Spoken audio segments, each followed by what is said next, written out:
Salutations fraternelles à vous mes frères, mes bien-aimés. Salutations à vous qui avez toujours l'habitude de nous suivre. Oui, salutations à vous qui venez de nous rejoindre.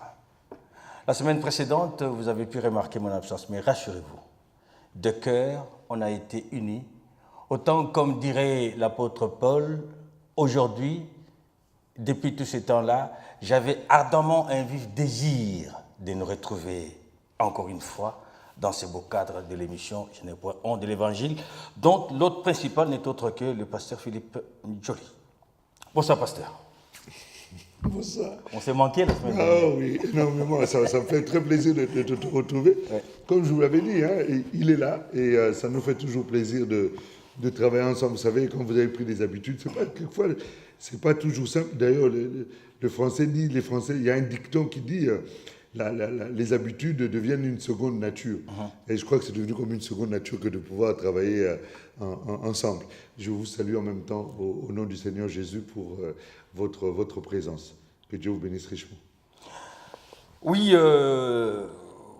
on vous l'explique, on ne pourra plus jamais vous l'expliquer parce que vous aurez vite compris que depuis un certain temps, bien qu'étant l'hôte principal de l'émission, il ne sait s'empêcher de pouvoir tendre la main à ses collègues, pasteurs, serviteurs de Dieu, apôtres, autres évangélistes et docteurs, enseignants, de pouvoir nous rejoindre sur ce plateau pour pouvoir partager, décortiquer la parole de Dieu.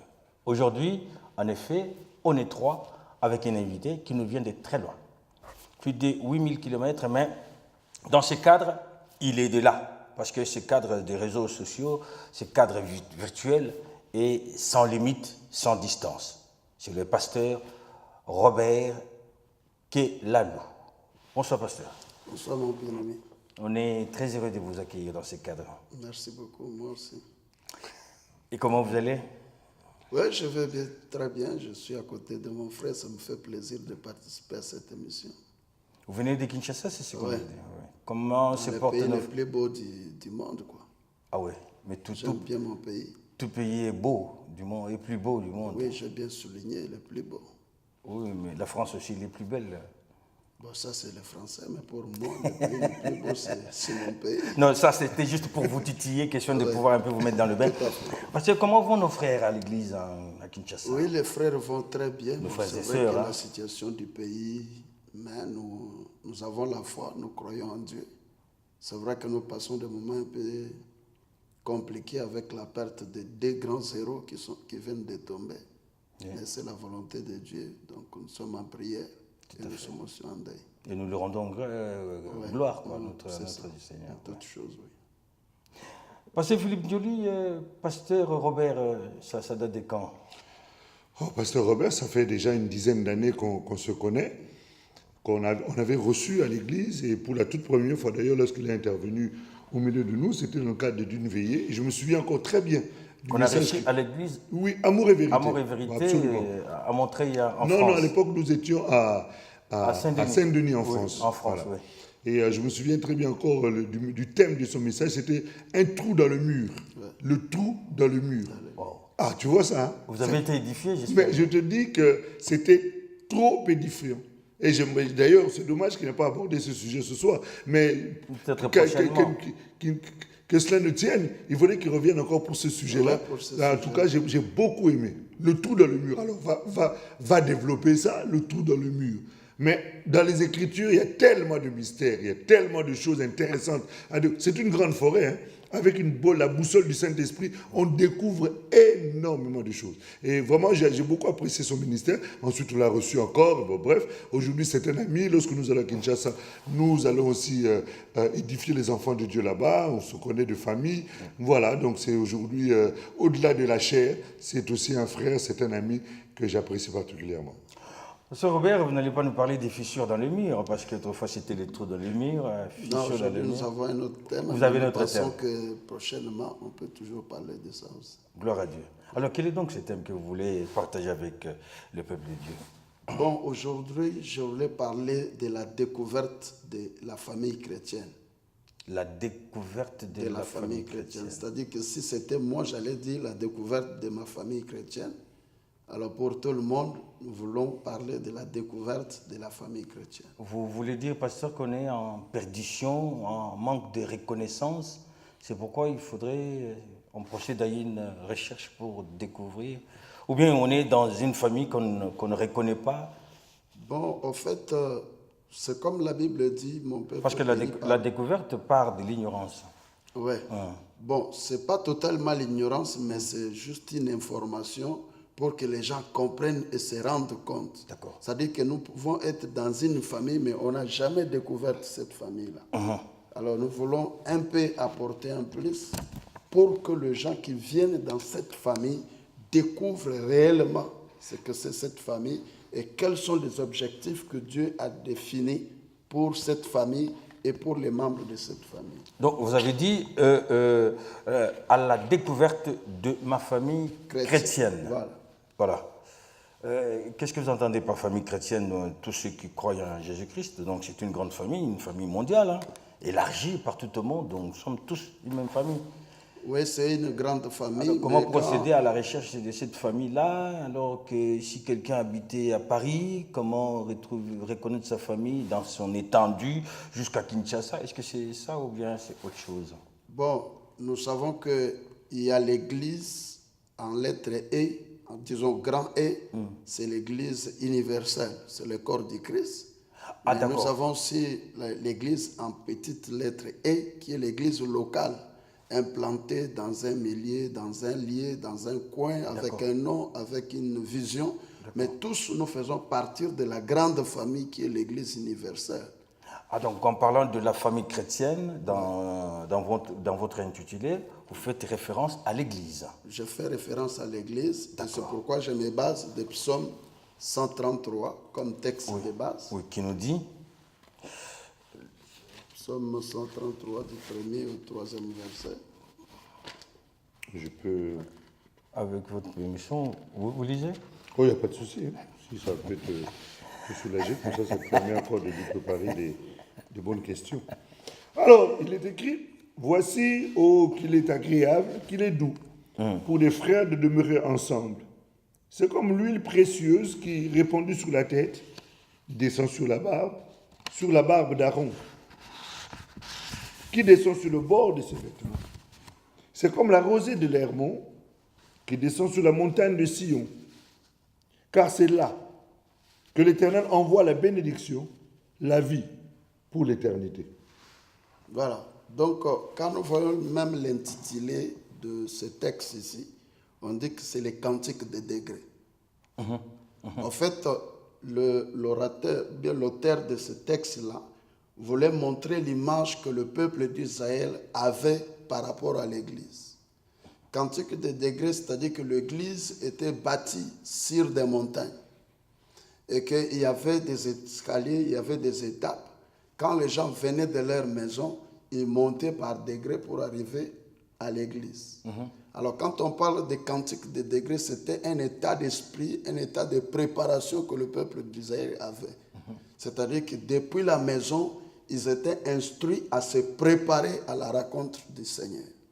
Et durant toute leur marche, ils étaient en train de chanter pour rencontrer Dieu, pour aller dans la présence de Dieu qui est l'Église. Alors maintenant, au verset 1, on décrit cette famille-là, on décrit cette Église, on décrit un peu l'atmosphère de cette Église-là. On dit, il est doux, agréable, que les frères et sœurs se retrouvent ensemble. Ça, c'est au verset 1. Et quand on parle de « il est agréable », c'est cette préparation dans la sainteté. Les gens qui connaissent la nature de ce Dieu-là. On ne vient pas rencontrer Dieu parce que la Bible dit « qui peut monter à la montagne sainte et demeurer vivant ». C'est-à-dire qu'on connaît la nature de Dieu. On ne vient pas pour blaguer. On connaît cette église-là, cette famille-là et quelles sont les conditions. Les gens qui se rencontrent là-bas, ce sont des gens qui se sont préparés, qui ont la même nature de la sainteté. Et agréable, c'est-à-dire, ils développent une intimité, une communion fraternelle. Ils sont unis, même s'il y a des problèmes, mais ils viennent directement dans la réconciliation pour rester dans cette unité-là. Et ce sont ces deux conditions-là qui permettent à ce que Dieu descende dans cette famille-là pour agir, pour bénir et pour accorder la vie pour l'éternité. D'accord, pasteur. Donc, voulez-vous dire que les frères et sœurs ne peuvent demeurer de manière tout à fait convenable à l'Église? Quand le verset lui-même nous dit il est doux et agréable que les frères demeurent ensemble. Est-ce que l'Église peut-il être le seul endroit où on peut se retrouver? Je voulais dire que dans l'esprit de ce texte, on parle de l'Église. De l'Église. Et nous avons la famille biologique là où nous sommes nés. Voilà. Et tout à l'heure, nous venons de discuter avec le pasteur Philippe. Et il parlait de la nouvelle naissance. Et la nouvelle naissance, c'est une porte qui nous permet d'entrer dans le royaume des cieux. Tout à fait. Et donc, cette entrée-là, parce que quand vous voyez même, les gens peuvent venir à l'église, ils ne sont pas des chrétiens. Ouais. Le point de départ pour devenir chrétien, c'est de passer au baptême. Il y a des implications du baptême, en commençant par l'écoute, conversion, ainsi de suite, jusqu'à prendre l'engagement d'être baptisé. Et à ce moment-là, on devient membre de cette famille-là. C'est pourquoi même la Bible dit qu'il y a ceux qui l'ont reçu et qui ont crié en lui, il les a donné le pouvoir de devenir membres de la famille de Dieu. En fait, l'Église rassemble les membres de cette famille.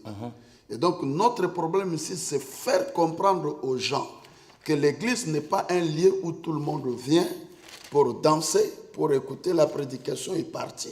Mais il faut devenir membre de cette famille-là. Il faut découvrir cette famille. Mais alors, comment découvre-t-on notre famille Je donne l'exemple. Un enfant qui est né dans une famille biologique, les parents sont très contents. Ils élèvent cet enfant, ils sont dans la joie. Et après, ils commencent à dire, voilà l'oncle, voilà la tante, voilà ta cousine et consort. Donc, il les renseigne. Il renseigne pour que l'enfant découvre dans quelle famille il se retrouve. Ouais. Et c'est de la même façon quand un nouveau croyant vient à l'église, après avoir été baptisé pour devenir membre de cette famille-là, il doit découvrir quels sont les objectifs que Dieu a assignés pour sa vie en tant que membre de l'église. Et ce sont les mêmes objectifs que Dieu a assignés pour l'église. Ah, les objectifs. Mais avant d'arriver aux objectifs, au-delà d'être renseigné, la personne soi-même, elle est aussi dans l'obligation de retrouver sa place au sein de la famille. Pour dire, on m'a renseigné, l'oncle est là, il y a la cuillère c'est par là, la télé c'est là-bas, la voiture c'est là-bas, l'école c'est par là. Et puis moi, mon positionnement dans la société, donc la personne aussi a des obligations de pouvoir retrouver sa place. Tout à fait. C'est-à-dire que quand la personne vient, il découvre que dans cette famille-là, on dit qu'il est doux. Oui. C'est-à-dire comment nous devons vivre dans cette famille. D'accord. Et agréable.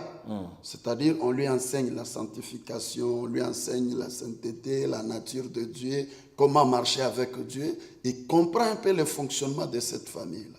Mais maintenant, par rapport à sa vie, il doit découvrir les objectifs. En fait, les objectifs, ce sont des obligations que Dieu a définies pour chaque membre afin de marcher comme un véritable membre de cette famille. On ne vient pas parce que moi, j'enseigne souvent sur les cercles intrinsèques. C'est-à-dire qu'il y a les gens qui sont des hauts, que nous pouvons aller contacter, mais il y a aussi la foule dans l'église. Tout à fait. Qui viennent parce qu'ils aiment le pasteur Philippe, parce qu'ils aiment Maman Chabani en train de chanter et consort. Après, ils partent, ils ne connaissent pas Dieu. Et nous avons un travail à faire par rapport à la foule. Mais nous avons aussi les croyants qui ont accepté Christ comme Seigneur et Sauveur. Et nous avons aussi un travail à faire pour faire asseoir ces croyants-là. Et quand les croyants acquièrent une connaissance des enseignements et consorts, ils quittent aussi la catégorie des croyants. Ils deviennent des ouvriers. Vous voyez, c'est étape par étape, jusqu'à ce que la personne sera responsable. Alors cet enseignement, son objectif, c'est d'enseigner au peuple de Dieu pour comprendre que nous ne venons pas à l'église pour chercher le pain, pour chercher de l'eau comme le peuple d'Israël, parce qu'il n'y avait plus de pain, de l'eau, ils commençaient à murmurer contre Dieu et contre Moïse. Mais nous cherchons par rapport aux 5 objectifs. Et ce sont ces 5 objectifs-là qui déterminent notre condition, notre façon de vivre en tant que des enfants de Dieu et membres de cette grande famille. Donc, vous voulez nous dire qu'il y a 5 objectifs que Dieu a définis définis. pour les chrétiens et pour l'Église. Alors, pourrez-vous, est-ce que ce sont les mêmes principes qui concernent l'Église et les chrétiens, ou bien il y a des principes spécifiques pour les chrétiens et des principes spécifiques pour l'Église? Je parle en termes des objectifs de cette famille-là qui est l'Église. De la famille. Oui, des principes de fonctionnement, de l'administration, ça vient après. Mais moi, je parle des objectifs que Dieu a définis pour cette famille que nous appelons la grande famille chrétienne, qui est l'Église. Et la Bible nous définit 5 objectifs. D'accord. Nous sommes dans Matthieu chapitre 22, verset 38 à le premier objectif, pasteur. Le premier objectif, c'est dans Matthieu chapitre 22, verset 37 à 38. Et comment le pasteur peut lire, c'est l'adoration. L'adoration. Jésus lui répondit, tu aimeras le Seigneur, ton Dieu, de tout ton cœur, de toute ton âme et de toute ta pensée. C'est le premier et le plus grand commandement. C'est-à-dire, chaque croyant qui vient à l'église doit comprendre que le premier objectif que Dieu attend de moi en tant que membre de cette famille, c'est l'adoration. Ce ne sont pas des miracles. Ce n'est pas la guérison que nous venons à l'église. Mais nous venons pour adorer Dieu. Et l'adoration, c'est une vie. C'est un mode de vie que l'Église doit apprendre à chaque nouveau croyant, chaque membre de l'Église. En fait, l'adoration, c'est apprendre aux nouveaux croyants à faire plaisir à Dieu durant toute sa vie. C'est ça l'Église. L'Église doit, dans un premier temps, le premier objectif, c'est l'adoration. Et l'Église doit apprendre à chaque nouveau membre qui vient que quand nous venons à l'église, le premier objectif que Dieu attend de nous, aimer Dieu de tout ton cœur, de toute ton âme, de toute ta force. C'est ça l'adoration. Toute ta vie doit plaire à Dieu. En d'autres termes, l'adoration, c'est le signe principal, le premier signe qu'un chrétien peut juste voir, apprécier, constater, remarquer et apprendre, évidemment, quand il se retrouve à l'église. Dans cette famille. D'accord. Ouais. Tel est le premier signe, donc le premier objectif. Ça, c'est le premier objectif. Et là, je peux même donner un exemple parce que Jésus a dit les vrais adorateurs adoreront en esprit et en vérité. Donc, en esprit, c'est la façon dont nous nous communions avec Dieu en reconnaissant qui il est, par des louanges, par des paroles, par des gestes, des acclamations et consorts. Mais en vérité, ça, c'est notre vie. C'est par exemple Joseph. Il a fui la femme de Potiphar. Pourquoi? Parce qu'il a considéré que son corps a été réservé pour adorer Dieu. Et donc, il ne peut pas tomber dans le péché. Tout à fait. Et donc, ça, c'est un comportement qu'on doit apprendre aux enfants de Dieu. Ta vie, ton corps, tes pensées sont là pour plaire à Dieu. Et donc, c'est un mode de vie. Tout à fait. Pasteur Philippe, je me retourne vers vous. L'adoration étant le premier objectif, comme vient de le dire le pasteur Philippe, comment organise-t-on cette adoration-là au sein de l'Église? Alors, non, en fait, le pasteur est en train d'expliquer quelque chose de très profond. En fait, quand on parle d'adoration, le problème, c'est que quand on entend adoration, on imagine louange, on imagine chant. On imagine musique. Vous l'avez déjà expliqué. Voilà, exactement. On imagine musique, chant, et ainsi de suite. Mais en fait, l'adoration, c'est une offrande de sa vie pour être un canal ou un objet qui va plaire à Dieu. Et c'est pour cela qu'il a souligné à juste titre en disant que c'est un style de vie. En fait, l'adoration, c'est de faire de sa vie, tous les jours, un parfum de bonne odeur. Mais d'où ma question, comment arrive-t-on à organiser l'adoration au sein de l'Église? Parce que là, c'est par l'enseignement. C'est par l'enseignement. Ouais. L'enseignement emmène quelqu'un à la prise de conscience que ma vie, comme la vie... L'enseignement et la mise en pratique. Oui, l'enseignement d'abord. Oui. Et la mise en pratique, c'est celui qui reçoit qui la met en pratique. Ça, c'est les comportements. Voilà, c'est l'attitude que Dieu attendra ensuite de celui qui a reçu l'enseignement. Mais dans un premier temps, l'Église, en tant qu'un père, mon objectif ou son objectif ou pour tous ceux qui conduisent une assemblée, c'est d'emmener le peuple à la compréhension de qui est Dieu et comment Dieu veut que nous puissions être avec lui. Voilà. L'adoration étant une attitude, comme vous l'avez dit, pasteur, il y a l'adoration du chrétien et l'adoration qui est portée par l'Église. Comment mettez-vous les deux en place? Non, c'est-à-dire que cet objectif-là est clair. Parce que c'est la mise en pratique. Hein. C'est la mise en pratique. Et l'Église, son rôle, comme le pasteur vient de dire, nous, en tant que des encadrés, nous enseignons à la personne, vous comprenez, à la personne de se comporter d'une manière agréable devant Dieu. C'est comme Paul a dit, je vous exhorte, bien-aimés, à vous offrir comme un sacrifice de bonne odeur. Vous voyez? Et nous développons ces enseignements-là pour que la personne comprenne. Je prends par exemple l'exemple, le peuple d'Israël. Il venait de sortir à peine de l'esclavagisme. Et Dieu a demandé à Moïse d'amener ce peuple-là devant la montagne sainte, la montagne d'Horeb. Pourquoi? Dieu n'a pas appelé ce peuple-là mes serviteurs. Parce que Dieu ne pouvait pas marcher avec des esclaves. Dieu ne pouvait pas marcher avec des gens qui venaient de l'esprit de l'Égypte, de l'idolâtrie. Donc, en fait, la rencontre de Dieu avec le peuple d'Israël sur cette montagne-là, c'était un travail de délivrance. Dieu devait tailler, Dieu devait former, Dieu devait les délivrer de l'esprit de l'Égypte, de l'idolâtrie, pour qu'ils découvrent quel est le vrai Dieu et l'unique Dieu. Découvrir la nature de Dieu et enfin faire alliance avec Dieu pour que Dieu les atteste comme ses serviteurs et qu'ils marchent avec lui. Donc c'est tout un enseignement qu'on apprend aux gens. Et le peuple qui a découvert, vous voyez même quand ils sont sortis de cette montagne-là, il n'y avait pas d'intermédiaire. Ils pouvaient raconter Dieu. Tout a été brisé à cause de leur désobéissance. Alors on ne peut pas raconter un Dieu saint si toi-même tu n'es pas saint. Tu dois comprendre cette nature-là. Tout à fait. Et donc, nous avons la provision de la sainteté qui est en Jésus-Christ. Donc, ce sont des enseignements que nous donnons. Je donne aussi un deuxième exemple. Moïse, Dieu lui envoie chez Pharaon pour libérer le peuple d'Israël et l'amener à la terre promise. Mais lui, quand il va, il ne dit pas que Dieu m'a envoyé pour que tu libères ce peuple afin qu'il aille dans la terre promise. Mais il a dit, libère ce peuple-là, nous irons sur la montagne pour adorer Dieu.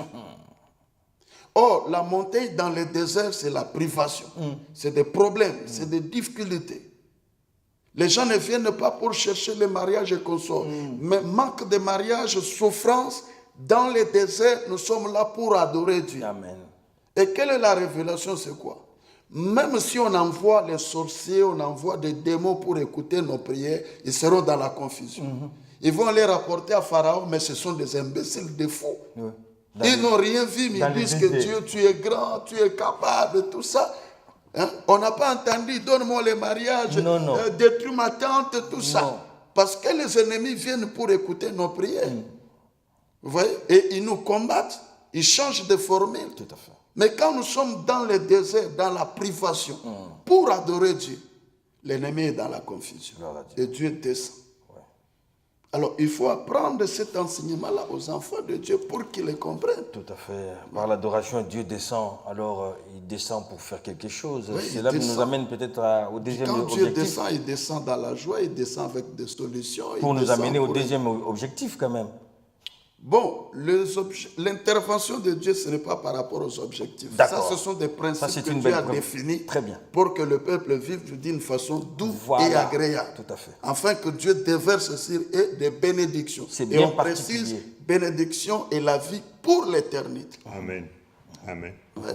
C'est pas parce que j'aime les mariages aujourd'hui, pasteur Philippe n'est plus mon pasteur, je le vois là-bas, pasteur. Non. C'est pour l'éternité. C'est un engagement définitif.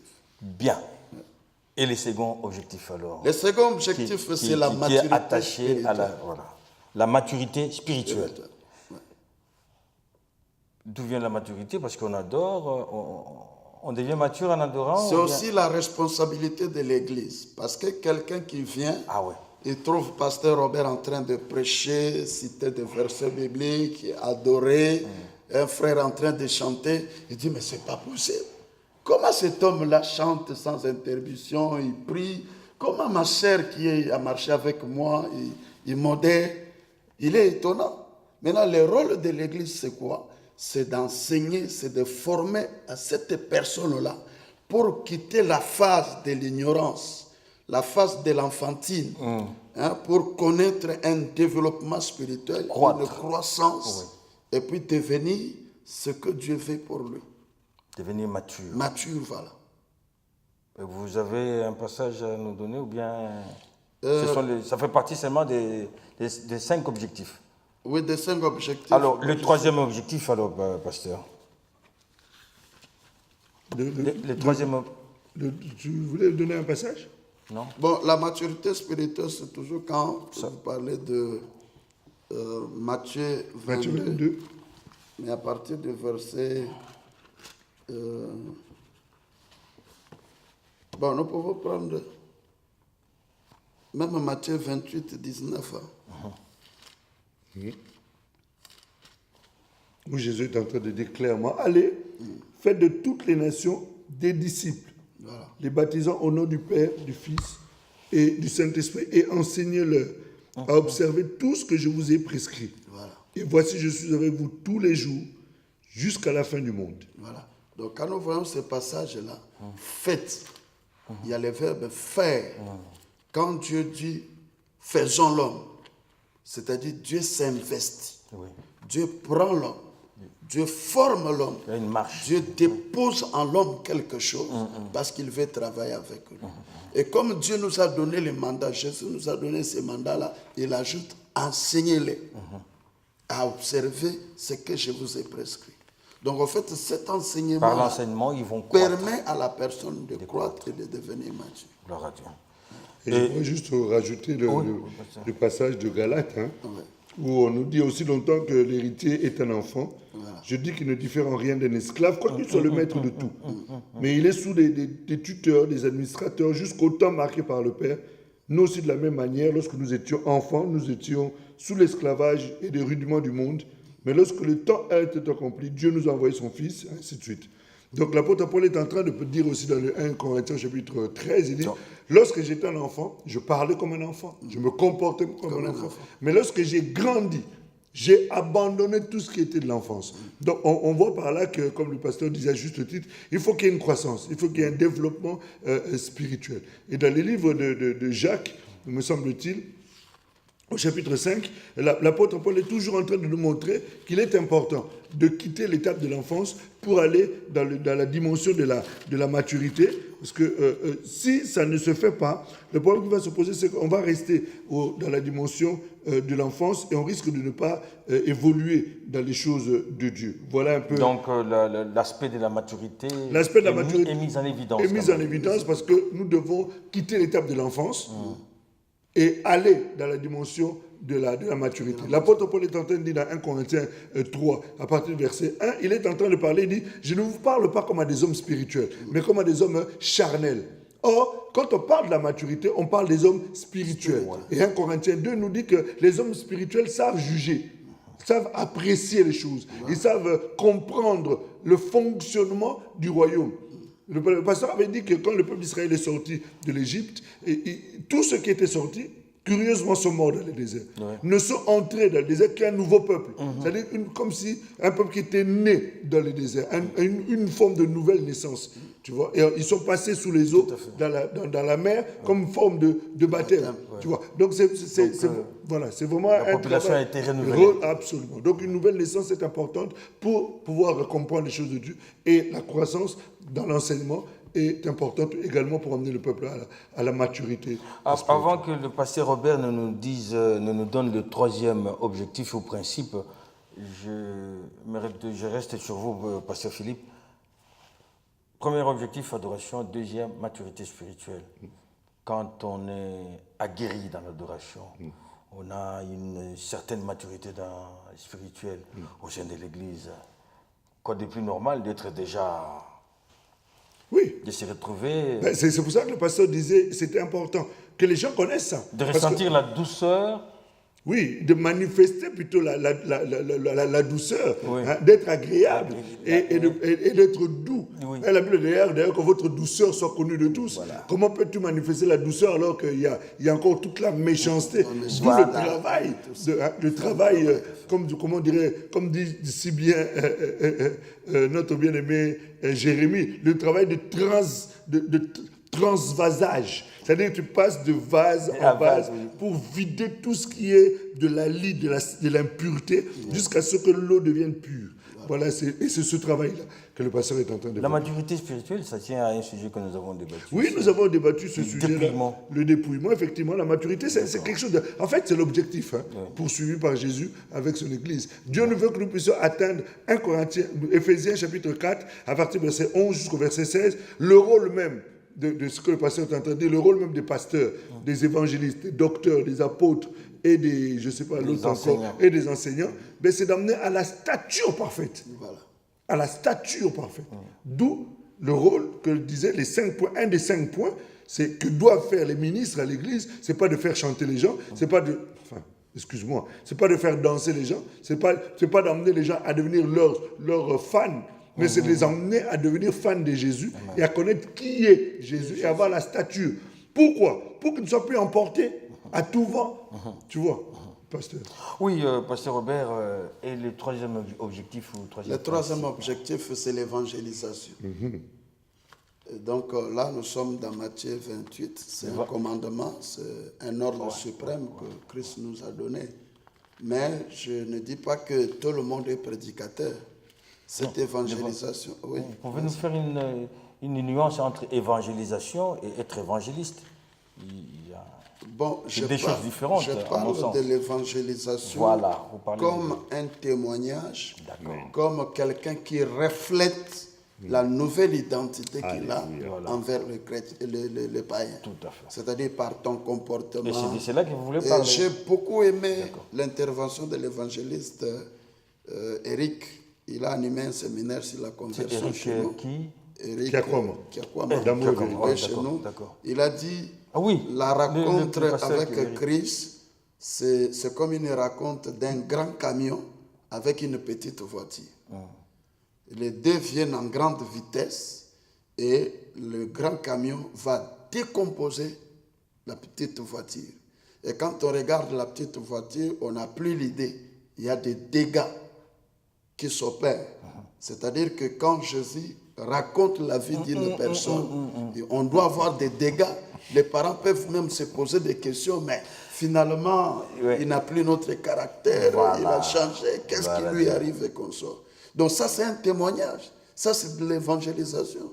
Vous voyez? Et c'est le travail que le responsable de l'Église doit faire pour que chaque nouveau membre de l'Église arrive à ce niveau-là. Quand nous parlons de l'évangélisation, c'est tous ces enseignements-là de la conversion, en commençant par l'écoute de la parole, la conversion, la décision que la personne prend pour se faire baptiser, et la nouvelle marche qu'il a appris, et son témoignage dans les quartiers comme ça, c'est déjà un acte de l'évangélisation. Tout à fait.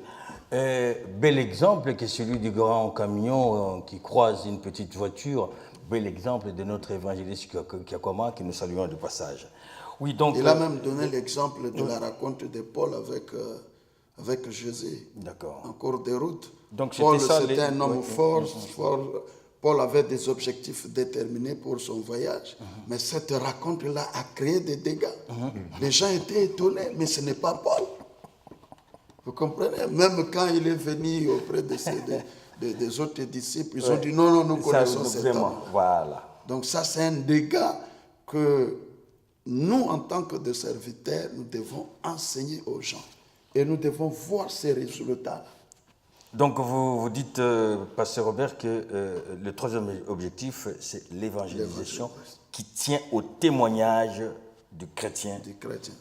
Au témoignage du chrétien par son comportement, par sa façon de parler, mais aussi le partage de l'évangile. Oui. C'est-à-dire qu'il a connu l'appel du monde vers le salut, mais Dieu lui envoie encore, Dieu lui retourne. Évidemment, là, nous allons parler de ça dans le disciple-là parce que c'est toute une formation. Le milieu le plus apte de pouvoir expérimenter tout cela, c'est l'Église. Non. Chaque personne Le a son milieu champ de- missionnaire. Non, de pouvoir évangéliser par son Le comportement. milieu le plus simple Oui. de découvrir cet objectif, c'est l'Église. Voilà. Mais la mise en pratique, c'est chez soi, chez tes amis, à l'école et partout. On découvre que non, cette personne a changé. Tu étais insolent, tu étais dans la débauche, tout ça, mais quand on regarde, non. Et vous pouvez attirer les gens. Les gens peuvent venir. Mais qu'est-ce qui fait que le problème se pose à l'église? Parce qu'à vous entendre parler, c'est comme si on vient, on écoute, et on est instruit, renseigné et tout. Et du coup, on ne peut pas poser de problème là où on est renseigné. Et tout ça, on va pratiquer ailleurs. Dans sa famille biologique, à l'école, au travail et tout ça. Mais curieusement, non, ce comportement-là, la pratique, on commence par la pratiquer à l'église. On est insolent, on est, c'est qu'on est, quoi. L'homme ne change pas l'église. Évidemment, ça c'est pour un peu vous bousculer sur votre Au fait, rôle en tant que nous pasteur. sommes en train de parler de principes. Et c'est ce que nous sommes en train de faire. Très bien. Et quand les enfants de Dieu acceptent ce principe-là, nous avons gagné. Amen. Et nous formons une véritable église de Dieu qui est préparée pour l'enlèvement. Mais nous savons aussi que l'église, c'est un terrain très compliqué. Parce que Moïse, le peuple qu'il a géré, qu'il a dirigé, c'est l'église aussi. C'est l'image de l'église. Mais regarde quand il est descendu de la montagne. Il a vu cette église dans la désobéissance totale. Quelle était sa réaction? Dans Exode 32, il dit « Apprends-moi à te connaître et à connaître ta voix. » Est-ce qu'il n'avait pas connu la voix de Dieu? Il n'avait pas connu Dieu durant tout le temps qu'il a marché avec le peuple d'Israël. C'est-à-dire qu'il s'est retrouvé à la fin, dans la déception. Il dit « Mais c'est quel peuple? Quel comportement ?» Et c'est pourquoi même vous allez voir dans sa prière, il a dit « Fais-moi voir ta gloire. » Ça, c'est la prière de quelqu'un qui est dans la déception, qui veut revivre encore la puissance de Dieu. Vous comprenez? Ça, c'est des choses qui nous arrivent en tant que des conducteurs de l'Église. Nous prêchons la parole, nous enseignons aux gens comment marcher avec Dieu, mais il y a toujours des déceptions. Vous comprenez? Bon, il y a Jésus lui-même, il a parlé des catégories de semences qui tombent par terre, qui tombent sur les pierres et consorts. Mais la bonne terre doit produire. Nous ne sommes pas là pour prendre la chicotte, nous enseignons, nous formons, nous encadrons. Mais l'Église n'est pas de la politique ou quelque chose où on doit prendre les fouets pour chercher les fidèles à la maison, qu'est-ce que tu fais et consort.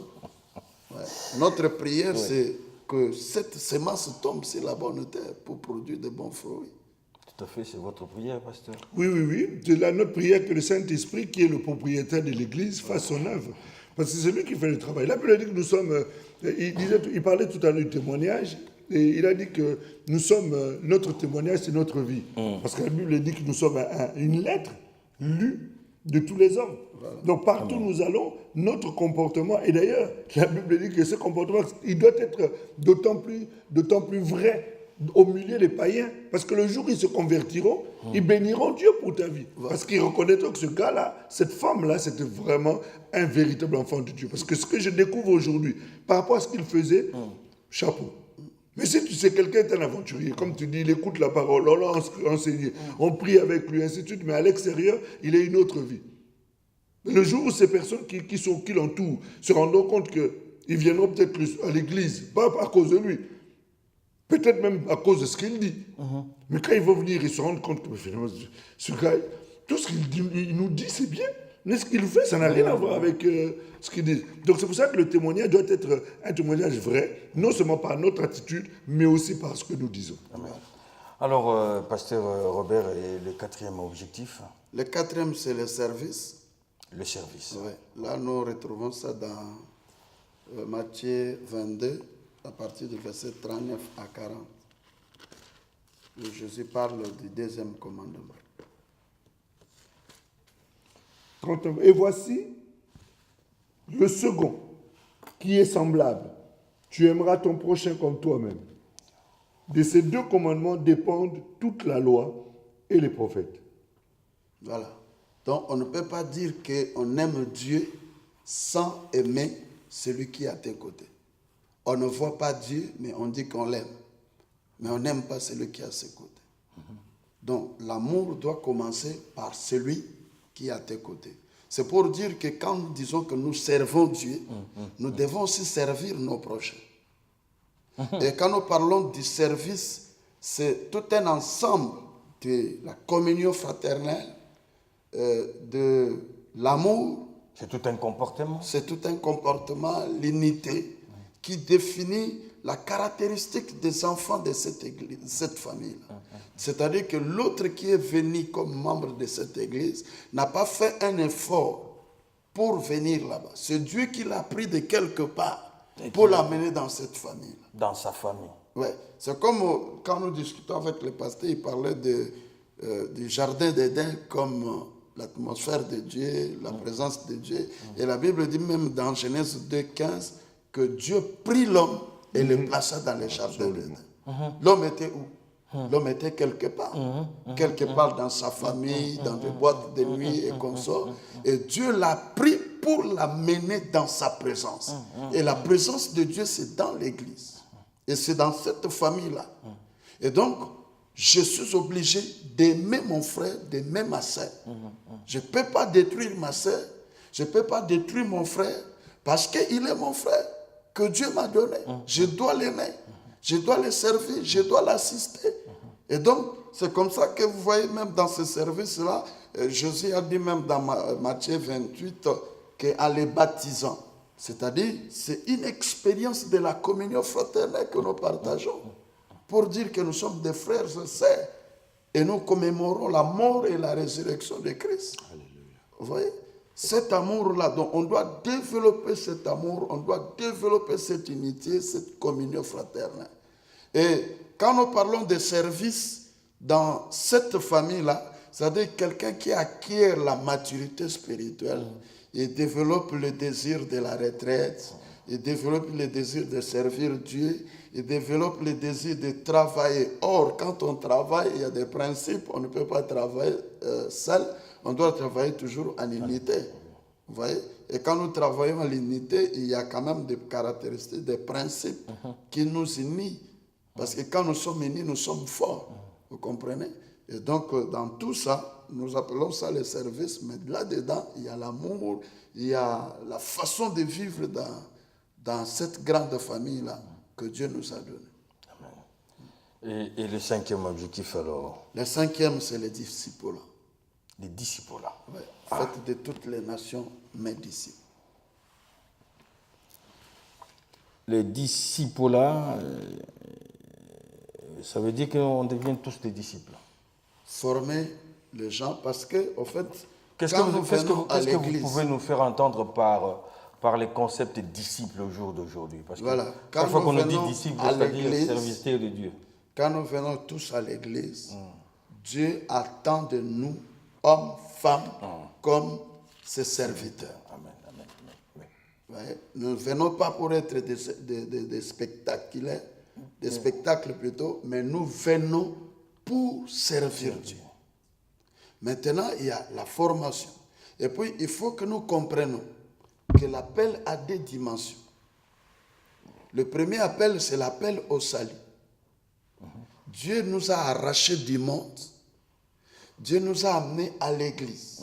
L'église nous a formés pour un nouveau mode de vie qui est l'adoration.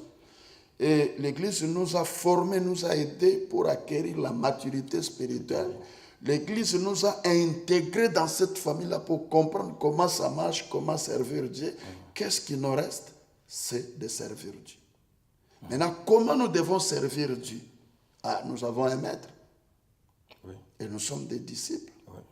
Il y a tout un comportement qu'on définit par rapport dans la relation de maître et de disciple. Oui.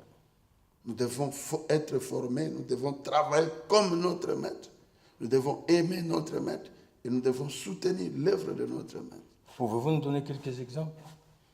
Bon, l'exemple, quand nous prenons Christ avec ses disciples, il les a formés. Et vous allez voir, je crois, dans Marc chapitre 3, 13, la Bible dit qu'il les a choisis pour rester avec eux Si je ne me trompe pas, le pasteur va voir Marc chapitre 3, je crois. Oui, Jésus à Marc 3, oui. Verset 13. Il monta ensuite sur la montagne, il appela ceux qu'il voulut et ils vinrent auprès de lui.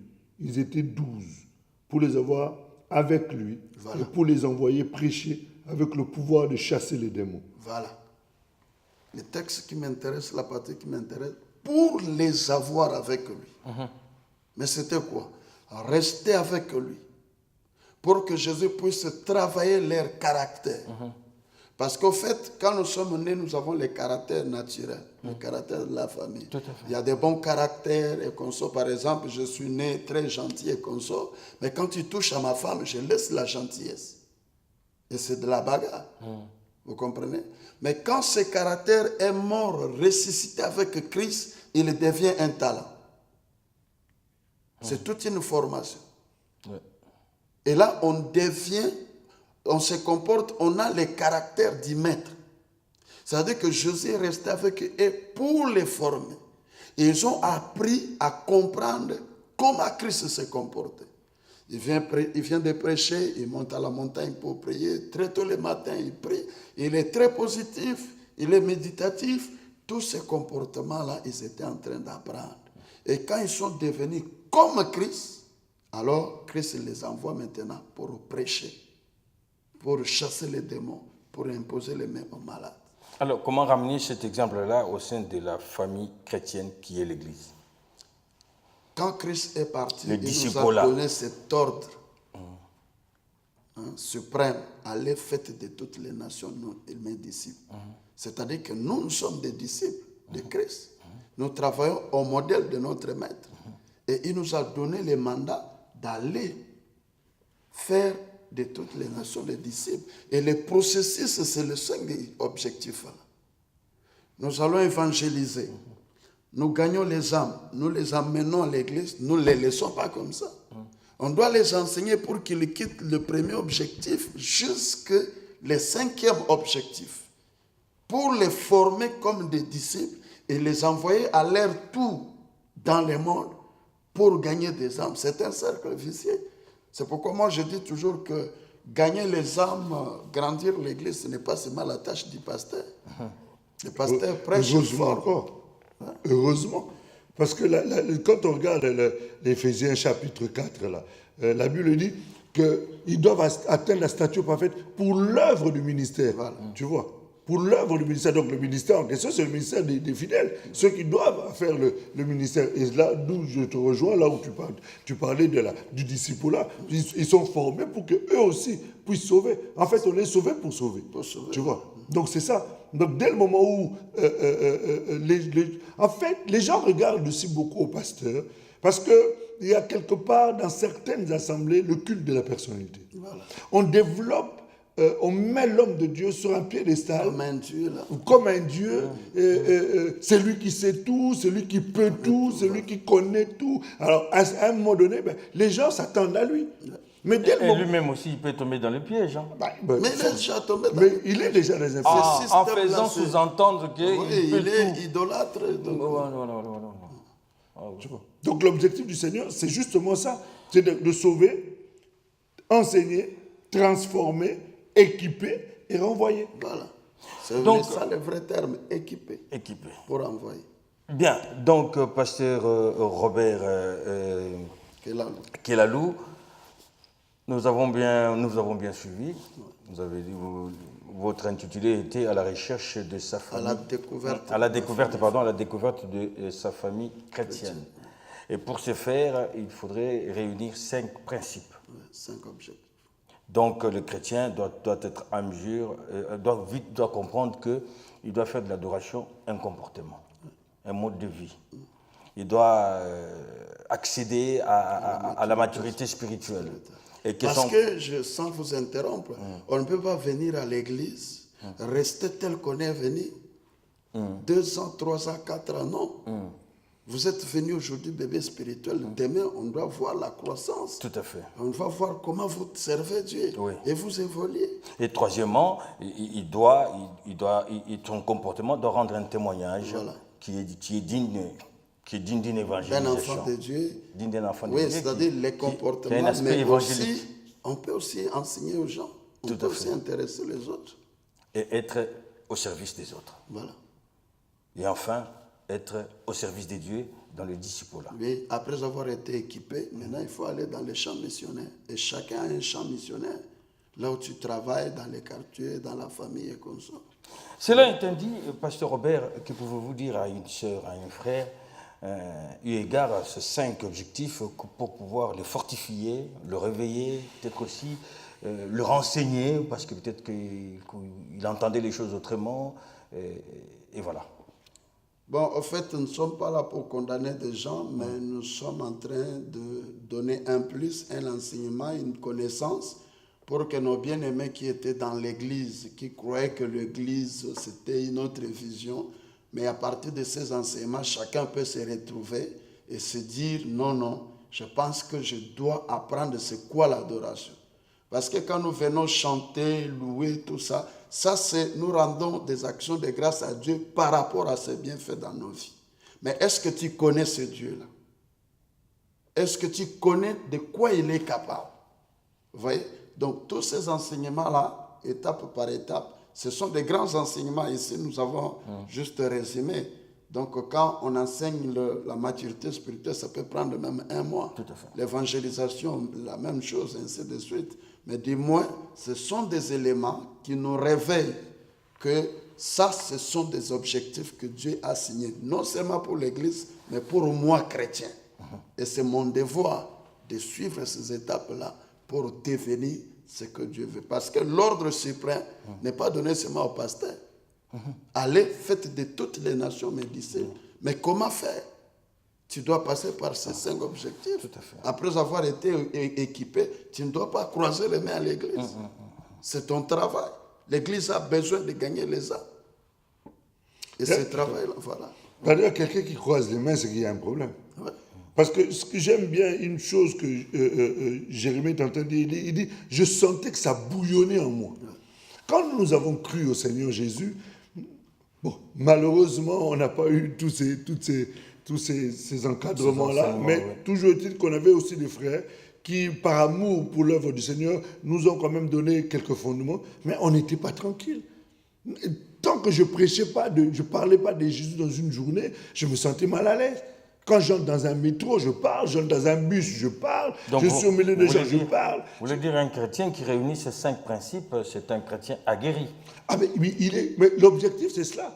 C'est de l'équiper pour qu'il soit capable de défendre valablement le royaume. La Bible dit un disciple accompli devient comme quoi? Devient comme son maître. Tu vois? Qu'est-ce que faisait le maître? Quel était le souci du maître? Au quotidien, le maître dormait, le maître se levait, le maître se baignait, le maître mangeait, le maître jeûnait. Tout ce qu'il faisait, c'était pour un seul objectif, que les âmes soient sauvées. Donc, forcément, si je suis le modèle de mon maître, je dois forcément avoir le même souci que lui. L'apôtre Paul dit, soyez mes imitateurs, comme moi je le suis de Christ. Quel était le souci de l'apôtre Paul au quotidien? Il jeûnait, il priait, tout ce qu'il faisait, l'objectif c'était les âmes, les âmes, les âmes, les âmes. Donc nous aussi, en tant que disciples de Jésus, lorsque nous avons été équipés, instruits, nous avons reçu tout ce qui contribue à manifester la vie de Dieu. L'objectif, c'est d'aller le montrer aux autres. Monsieur Robert, vous me prierez de vous demander de nous formuler une prière d'intercession en faveur d'une sœur, d'un frère qui serait abattu pour je ne sais quelle raison. Abattu. Ça serait sans, d'ici même. On vous en prie. D'accord. On va prier. Père éternel, les prophètes qui ont suivi Baal n'étaient pas des fous. Ils avaient raison de suivre Baal parce qu'apparemment, ils l'ont vu puissant, répondre à leurs besoins et capable d'intervenir à leurs demandes. C'est pourquoi ils n'ont pas hésité de se présenter sur ce terrain de la démonstration de puissance parce qu'ils croyaient à leur Dieu. Ils ont invoqué Baal Et certainement, Baal aussi descendait avec toute la fierté et toute l'assurance. Baal plutôt, en descendant sur la montagne de Mont Carmel, il a vu le Dieu d'Élie, qui était le Dieu tout-puissant. Et selon la loi de l'autorité, quand le tout-puissant s'élève, toutes les puissances se taisent et s'abaissent. Je te prie maintenant, toi le Dieu tout-puissant, descends dans la vie de notre sœur, qui est abattie à cause des puissances de ce monde. Qu'elle s'élève, qu'elle s'éclate pour le mettre malaise, qu'elle s'élève pour la détruire, la décourager, la mener dans la déception. Je te prie, toi le Dieu tout-puissant que nous invoquons, que tu descendes dans sa vie, dans sa maison, dans ses projets, pour que toutes ces puissances-là se taisent, pour que toutes ces puissances-là s'arrêtent, pour que toutes les langues qui se lèvent contre elles s'arrêtent, pour que toutes les puissantes méchantes, les lois établies tombent, et que toi seul, tu puisses te glorifier comme tu t'es manifesté puissamment sur la montagne de Mont Carmel avec Élie. Nous croyons en toi et nous croyons à ta présence. Au nom de Jésus que nous avons ainsi prié. Amen. Amen. Wow. Bien. 5 principes, 5 objectifs ont été bien détaillés par le pasteur Robert Ekelalou, qui nous vient de Kinshasa, et que cela nous serve pour pouvoir croître dans notre exercice chrétien. Pasteur Philippe, merci de l'invitation. Écoutez, tout le plaisir était pour nous et nous te relançons encore l'invitation pour la semaine prochaine parce que... Aussi longtemps qu'il est là. Aussi longtemps. En tout cas, on va le coincer pour qu'on puisse encore à nouveau l'avoir. Et nous vous remercions, vous tous qui avez été nombreux à nous suivre, partagez bien entendu, parce que c'est là l'objectif également. En tant que disciples, nous devons partager. En tant qu'une personne qui a le souci de l'évangélisation, nous devons partager, parce que c'est ce qu'on nous a expliqué ici par l'homme de Dieu. Pasteur, merci beaucoup. Merci beaucoup. Et puis, bien des choses à la maison lorsque tu auras un moment au téléphone. D'accord, merci beaucoup. Je ne manquerai pas. Bien. Exerçons-nous à la croissance. Merci et bonne soirée chez vous et bien des bonnes choses. Merci, pasteur. Merci. Que Dieu vous bénisse. Amen. Merci.